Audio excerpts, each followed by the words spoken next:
Еден куп проблеми им тежат на глава на камионџиите кои секојдневно превезуваат стока на граничните премини. Еден од најголемите е барањето мито од цариници, но и од граничната полиција. Но од сега превозниците со помош на мобилна апликација ќе можат тоа веднаш да го пријават во централата на Асоциацијата на превозници Макам Транс, пошто во истиот момент полицијата ќе почне да ги бара оние кои земале мито на граница. Токму затоа координативниот центар на гранично управување и Макам Транс денеска потпишаа меморандум за соработка.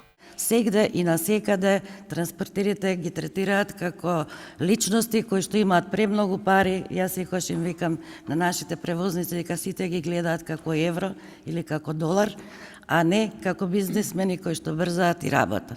Со штетите што им се нанесуваат на транспортерите, значи директни штети се нанесуваат и на самите стопанственици. Покрај митото како сериозен проблем со кој се соочуваат транспортерите, се и илегалните мигранти кои скришум им влегуваат во приколките на камионите околу границите. Тоа се случува многу често и тоа без да знаат шоферите. Доколку и овој проблем го забележат веднаш, ќе може да го пријават преку телефон и притоа нивниот идентитет ќе биде заштитен.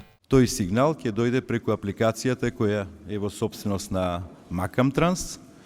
Макам Транс таа информација споделува со координативниот центар. Се тоа се одвива во реално време. Координативниот центар, согласно протоколот, ова информација споделува со Министерство за внатрешни работи, со Царинска управа или со Агенцијата за храна и ветерина. Според Министерот за внатрешни, ваквиот начин на работа ќе овозможи ефикасна соработка за поквалитетна гранична безбедност, но и проток на стоки и услуги.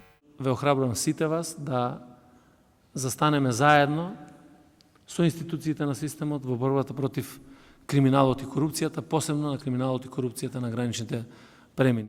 Во рамки на соработката, полицијата ќе ги известува и камионџиите и дали има гужва на граничните премини. Од друга страна, во земјава дури 96% од производството се транспортира со камиони. Инаку светските искуства пак покажуваат дека 3,6 милиони смртни случаи се евидентираат годишно во светот поради корупција, а голем е и бројот на несреќи при криумчарењето мигранти.